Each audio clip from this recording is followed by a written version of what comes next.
Former President Donald Trump was back in court this morning to finish the first week of his criminal trial.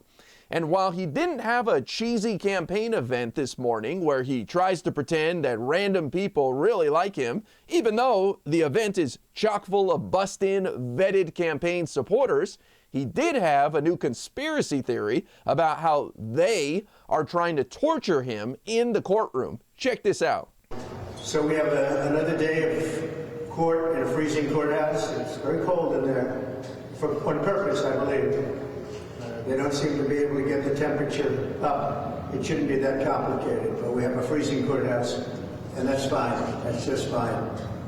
Let them keep handing it out. There's a rigged trial. Thank you very much, everybody. Thank you. Boy, it's such a silly thing to complain about the temperature of the room, as if they have identified a vulnerability in Trump and it's not fair. What is he, a cold-blooded animal? And he's susceptible to the temperature in the room that much that he can't even focus or get anything done? It doesn't seem like he's trying to do anything anyways. What is it, interrupting his sleep? Because that seems to be what he's focused on as he closes his eyes constantly and nods off in the courtroom.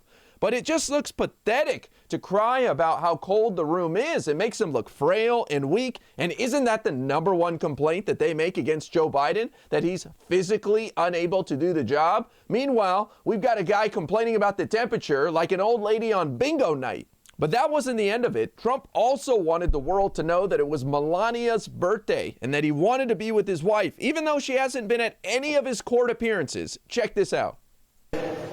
I want to start by wishing my wife, Melania, a very happy birthday. It'd be nice to be with her, but I'm in a courthouse for a rigged trial. It's a rigged trial. Terrible. But we're doing very well in this rigged trial. Everybody knows it. I can't be the only one that finds it odd that Trump's family and friends haven't been by his side for any of this. They haven't shown up to his arraignments, his court appearances, nothing. You would have to beat me back with a stick to keep me away from the trial of a loved one. I would want to be there to support and defend my family member. And yet none of these people have shown up to anything.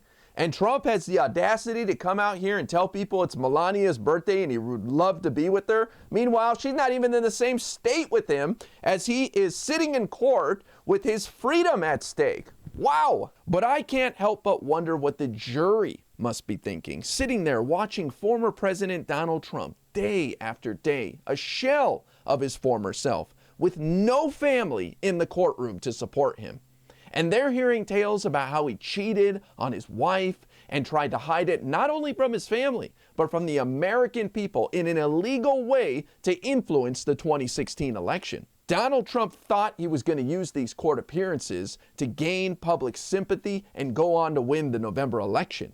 But all he's done is remind people about how pathetic and petty he truly is.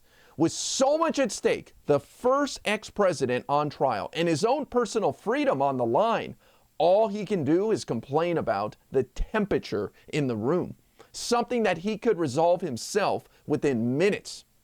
And this is only week number 1. Things are about to get way worse for Donald Trump, and this man is going to crumble. Just watch.